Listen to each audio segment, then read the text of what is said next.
एक breaking news Russia के president Putin की तरफ से स्टेटमेंट आई है। उन्होंने बोला है कि इस टाइम ये पोजीशन आ चुकी है कि इंडिया को ग्लोबल लीडर्स की लिस्ट में होना चाहिए। पुतिन ने की भारत की तारीफ का। भारत के साथ विकसित हो रहे रूस के संबंध, भारत सुपर पावर देशों की लिस्ट में शामिल होने का हकदार। We now have three great powers, the US, Russia and China. You need to include India as one of great powers as well. 1.5 billion people of population, the highest growth rate among the major economies. वो कौमें, वो लोग जो अपनी पहचान बनाते हैं ना, फिर बाहर की कौमें भी उनकी इज्जत करती हैं। नरेंद्र मोदी साहब जो है एक नुमाइंदा बन के गए सऊदी अरेबिया, यूएई, जहाँ जहाँ भी गए उनको हार पहनाए गए। अब इंडिया का साइड कहाँ पे होगा? रशिया की तरफ ज्यादा अपना झुकाव होगा, यूएसए की तरफ झुकाव होगा, या फिर इंडिया एक ऐसा लीडर बन के सामने आएगा कि दोनों कंट्रीज में पीस का एक माहौल बनाएगा? जी, बेसिकली जो आपने लास्ट में कहा ना कि इंडिया ऐसा लीडर बन के आएगा जो दोनों कंट्रीज में पीस का माहौल बनाएगा। ठीक है। इंडिया एज फार एज उनकी सॉवरन पॉलिसी कंसर्न्ड है, उसमें तो वो रहेगा न्यूट्रल। जहां से उसके स्टेट को बेनिफिट होगा वो उसके साथ रहेगा। लेकिन वो कभी भी ऐसा नहीं है कि उनका यूएसए के साथ ज्यादा अच्छा होगा या रशिया के साथ ज्यादा अच्छा होगा। रशिया उनका ओल्ड एंड परमानेंट फ्रेंड जा रहा है टिल डेट। यूएसए उनका, क्योंकि दरमियान में मामला सिख किलिंग से रिलेटेड, इंडिया में जो उसमें जो कनाडा में मामला जो एक्विजिशन इंडिया के ऊपर लगे, तो यूएसए के साथ मामला थोड़े डिस्टर्ब हुए। रिसेंटली ब्रिक्स के मामला को लेके भी थोड़े यूएसए के साथ मामला डिस्टर्ब थे। कहा जा रहा था कि यूएसए के ब्लॉक से इंडिया का जो है रिलेशन वो थोड़ा स्लिप होता हुआ नजर आ रहा है। बट मैं ये कहूंगा कि पूरी दुनिया ही खुश नसीब है वो इन अ वे कि ऐसे मौके पे जब एक दुनिया की बहुत बड़ी इमर्जिंग सुपर पावर इंडिया और यूएसए के ताल्लुकात मुनासिब नहीं थे, उस मौके पे जीत होगी डोनाल्ड ट्रंप की। ठीक है। और ट्रंप साहब को ये बात बहुत अच्छे से मालूम है कि उनकी जीत के अंदर जो बहुत बड़ा एक रोल है वो प्ले किया गया है Hindu community, Indian Hindu community जो कि बेस्ड है यूएसए में। तो अब साफ ज़ाहिर है ये इतना बड़ा बेसिकली इस टाइम ना जो पूरी विक्ट्री है ना ट्रंप की, उसके जो सारे पॉजिटिव साइड्स हैं वो इंडिया की तरफ हैं। इंडिया को इस तरीके ऑब्लाइज करेंगे, रशिया से सैंक्शंस रिमूव करेंगे।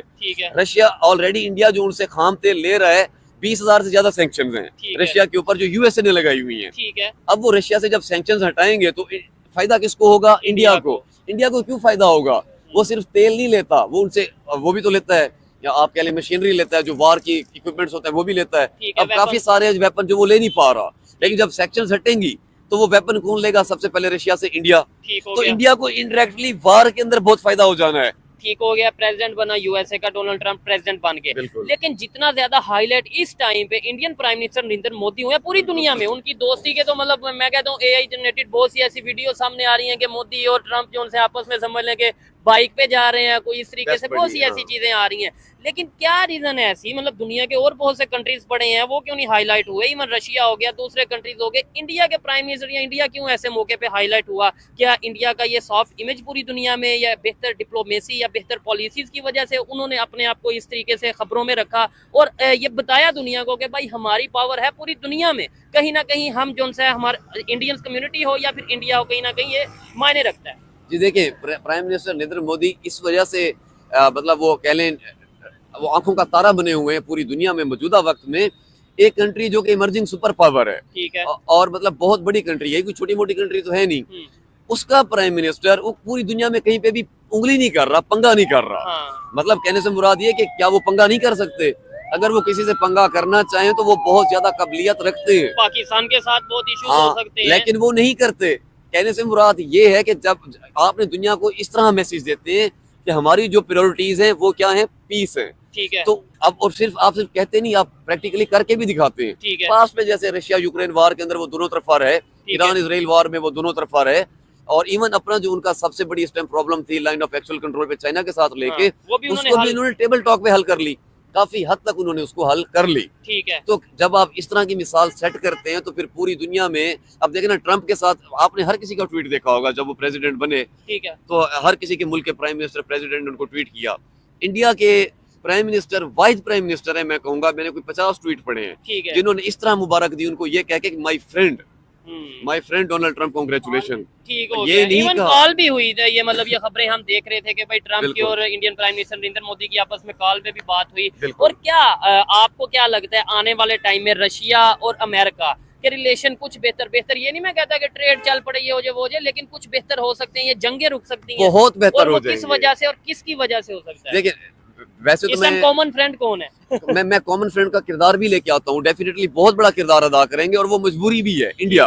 ठीक है। लेकिन Donald Trump in his personal capacity वो इसको वो करते हैं, पर रशिया अगेंस्ट नहीं है। ठीक है। ये नहीं है कि रशिया प्रो है, पर वो रशिया अगेंस्ट नहीं है। तो एक तो इस वजह से रशिया के साथ ताल्लुकात यूएसए के ऑटोमेटिकली कुछ हद तक बेहतर हो जाएंगे। सेकेंडली डेफिनेटली अब यूएसए को ये बात समझ लगी है कि इंडिया, रशिया, ईरान, चाइना ये एक बहुत स्ट्रॉन्ग ब्लॉक है, ठीक है। और इस स्ट्रॉन्ग ब्लॉक को जो लीड कर रहा है वो प्यूटन और प्राइम मिनिस्टर नरेंद्र मोदी है। तो प्यूटन को तो वो फिर वो करने से रहे, ठीक है। तो नरेंद्र मोदी को तो वो बैठ सकते हैं उनके साथ। ठीक है। अमेरिका के साथ उनके वाकई में बहुत ज़्यादा स्ट्रॉन्ग मफादात हैं, ठीक है ना। उनको पता है कि जब तक अमेरिका के साथ मेरी अच्छी सलाम दुआ है, मेरी कुर्सी भी सलामत है। सर, अमेरिका को भी हर जगह इंडिया की जरूरत पड़ती है। बिल्कुल पड़ती है, बिल्कुल पड़ती है, क्योंकि आप ये देखें ना कितने सारे इंडियंस वहाँ पे काम कर रहे हैं, कितने सारे इंडियंस उनकी कितनी सारी इंडस्ट्रीज में है। सर, कितनी मल्टीनेशनल कंपनीज है जिनके सीईओज इंडियन है, Google, Microsoft, adobe, Nokia, Twitter, YouTube, सबके जो सीईओज है कौन है? इंडिया से बिलोंग करते हैं। देखें सना, मैं ये समझता हूँ कि इंडिया माशाल्लाह उन्होंने अपनी ना वर्थ बनाई है। कौमें, वो लोग जो अपनी पहचान बनाते हैं ना, फिर बाहर की कौमें भी उनकी इज्जत करती हैं। नरेंद्र मोदी साहब जो है एक नुमाइंदा बन के गए सऊदी अरेबिया, यूएई, जहाँ जहाँ भी गए उनको हार पहनाए गए, उनको फूल दिए गए। क्यों? क्योंकि उस कौम ने अपनी वर्थ बनाई, उन्होंने अपने आप, अपनी जो पहचान है ना उसको नहीं खोया। पाकिस्तान का सबसे बड़ा अलमिया क्या है? हम लोग कहीं ना अपनी शनाख्त भूलते जा रहे हैं, हम लोग कहीं ना कहीं कन्फ्यूजन का शिकार हैं। हम लोग पाकिस्तानी होने के बावजूद हम पता नहीं कहीं गुम हो गए हैं। तो मैं इस प्लेटफॉर्म के ज़रिए ये ज़रूर कहूँगा, अपने आप पे फ़ख्र करें, अपने मुल्क को स्ट्रॉन्ग करें, अपने आप पे इन्वेस्ट करें, पर्सनल डेवलपमेंट, पर्सनल ग्रोथ। हम ज़मीन पे तो करोड़ों खरबों रुपए लगा देते हैं, बाकी ममालिक से ज़्यादा पैसा हम लगा देते हैं ईंट रेत ज़मीन पे। अपने आप पे, अपनी स्किल्स पे पैसा लगाएं। रशियन प्रेसिडेंट एक कॉन्फ्रेंस के दौरान अमेरिका के प्रेसिडेंट इलेक्ट डोनाल्ड ट्रंप को कॉन्ग्रेचुलेट कर रहे थे और उन्होंने उनको एक ब्रेव मैन भी बताया। और इसी दौरान एक रिपोर्टर ने जब उनसे बोला कि दुनिया में 3 सबसे बड़ी पावर हैं, अमेरिका, रशिया और चाइना, तो व्लादिमीर पुतिन ने उस रिपोर्टर को टोकते हुए ये बोला कि इन 3 नामों में एक चौथा नाम भी आपको शामिल करना चाहिए, और वो कंट्री है इंडिया, जो कि ग्लोबल सुपर पावर की लिस्ट में आनी चाहिए, क्योंकि उनकी जो पॉपुलेशन है वो 1.5 बिलियन है। साथ ही साथ मेजर इकोनॉमीज़ में वो सबसे फास्टेस्ट ग्रोइंग इकोनॉमी का दर्जा भी हासिल कर चुकी है। इसके अलावा इंडिया के कंधे पर वो सारे मेडल हैं जो एक सुपर पावर के कंधे पर होने चाहिए। इस तरह व्लादिमीर पुतिन ने बोला कि भारत भी एक सुपर पावर है जो पूरी दुनिया की जियोपॉलिटिक्स में मेजर से रखता है, और जब भारत कुछ बोलता है तो उसे पूरी दुनिया सुनती है। इसके साथ ही साथ व्लादिमीर पुतिन ने ये भी कहा कि भारत रशिया एक नेचुरल एलाय है, और यूरोप या फिर अमेरिका कितनी भी कोशिश कर ले भारत रशिया के रिलेशंस ख़राब करने के लिए, लेकिन ये कभी भी पॉसिबल नहीं हो सकता।